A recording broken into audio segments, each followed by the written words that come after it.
Good evening all students. आज हम chapter number 1 introduction परिचय शुरू कर रहे हैं। और जैसा कि सभी जानते हैं कि इकोनॉमिक्स की क्लास है, तो सबसे पहला प्रश्न यही बनता है कि इकोनॉमिक्स या अर्थशास्त्र होता क्या है। आप सभी ने अभी लिखा कि आपको इकोनॉमिक्स क्यों चाहिए और क्या जानते हैं इसके बारे में, लेकिन वास्तव में इकोनॉमिक्स या अर्थशास्त्र है क्या। तो डेफिनेशन देखेंगे सभी अपने डिस्प्ले पर। अर्थशास्त्र एक सामाजिक विज्ञान है।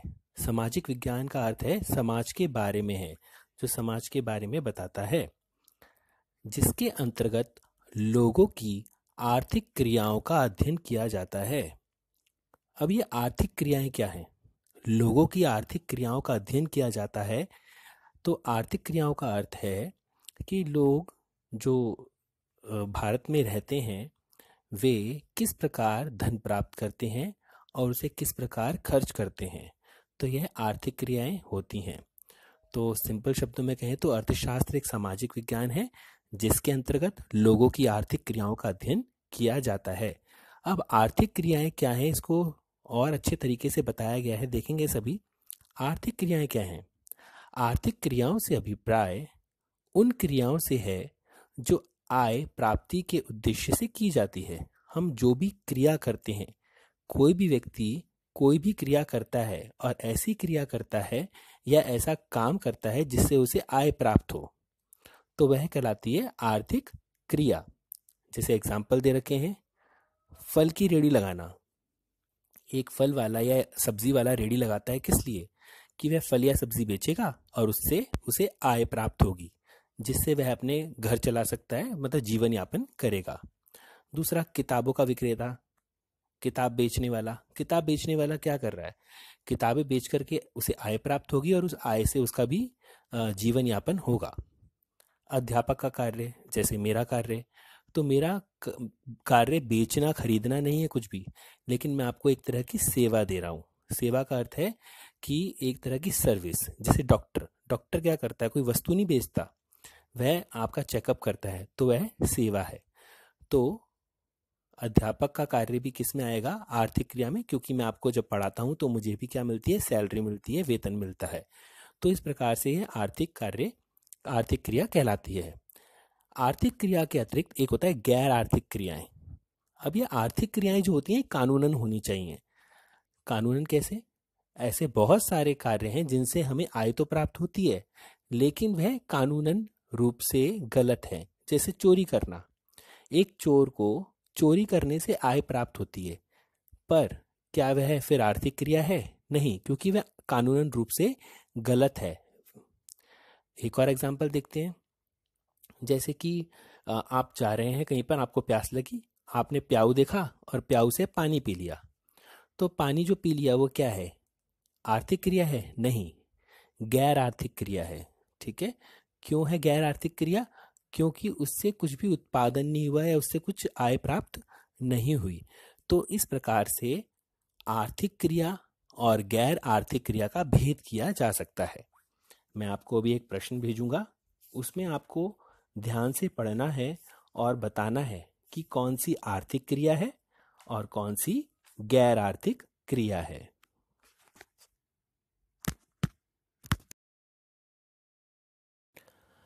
अब हम दो अन्य प्रश्नों के बारे में चर्चा करेंगे। पहला प्रश्न है, उत्पादन क्या होता है? उत्पादन मतलब प्रोडक्शन। तो उत्पादन क्या है? उत्पादन वह क्रिया है जो अन्य व्यक्तियों की आवश्यकताओं को संतुष्ट करती है, जिसके बदले में मूल्य चुकाना पड़ता है, मूल्य चुकाया जाता है। तो क्या हो गया उत्पादन का? उत्पादन, पहली बात तो ये कोई वस्तु या सेवा है। ठीक है। उत्पादन या तो वस्तु होती है या सेवा होती है, और यह जो है व्यक्तियों की आवश्यकताओं को संतुष्ट करती है। फॉर एग्जाम्पल, समोसा मैंने रोशन हलवाई से खा लिया, तो मेरी क्या हुई? आवश्यकताओं की संतुष्टि हुई। मेरी आवश्यकता थी, मेरा मन था समोसा खाने का। मैं जब समोसा खाऊंगा तो मुझे क्या मिलेगी? संतुष्टि प्राप्त होगी, अच्छा फील होगा, उसे कहते हैं संतुष्टि। तो आवश्यकताओं को संतुष्ट करती है, और उसके बदले में मुझे मूल्य चुकाना पड़ा, 10 रुपए देने पड़े रोशन हलवाई को। इसलिए क्या लिखा है, जिसके बदले में मूल्य चुकाया जाता है। तो दोबारा पढ़ रहा हूँ डेफिनेशन। उत्पादन वह क्रिया है जो अन्य व्यक्ति की आवश्यकताओं को संतुष्ट करती है और जिसके बदले में मूल्य चुकाया जाता है। दूसरा प्रश्न है, उत्पादक कौन होता है? उत्पादक कौन है? उत्पादक वह व्यक्ति होता है जो वस्तुओं और सेवाओं का निर्माण करता है तथा लाभ कमाता है। उत्पादक प्रोड्यूसर, जिसे जो बनाता है, वस्तुओं को निर्माण करता है। रोशन हलवाई का एग्जांपल लेते हैं। रोशन हलवाई क्या बना रहा है? समोसे, मिठाई। तो वह क्या है? वह उत्पादक है। ठीक है, तो उत्पादक वह व्यक्ति होता है जो वस्तुओं और सेवाओं का निर्माण करता है। निर्माण करते हैं बनाना, तथा लाभ कमाता है। और उससे क्या प्राप्त होती है? उसे पूंजी प्राप्त होती है और लाभ प्राप्त होता है।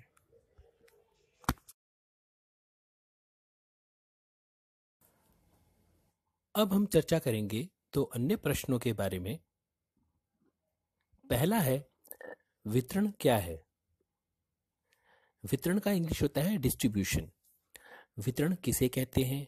वितरण क्या है? वितरण से क्या अभिप्राय है? वितरण से क्या तात्पर्य है?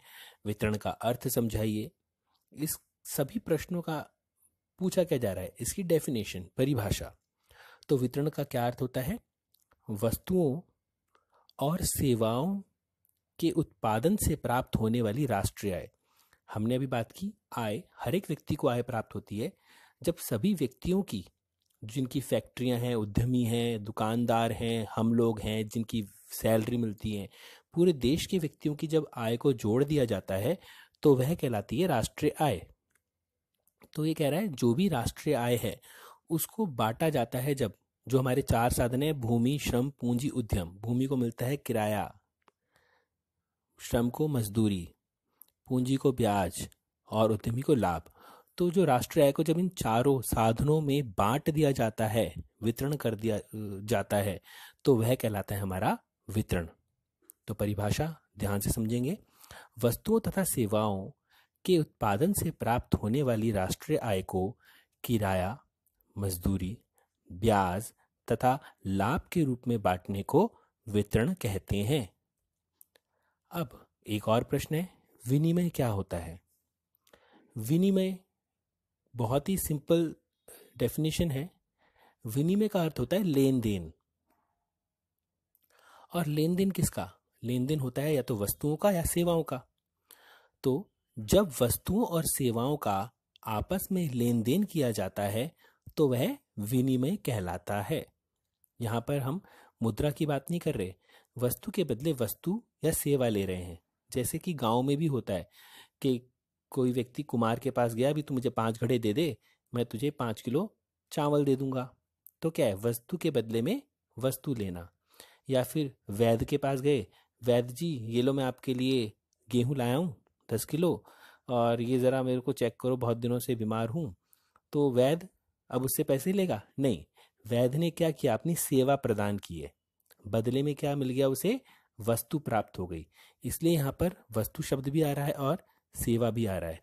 तो जब वस्तुओं और सेवाओं का आपस में लेन देन किया जाता है तो वह विनिमय कहलाता है।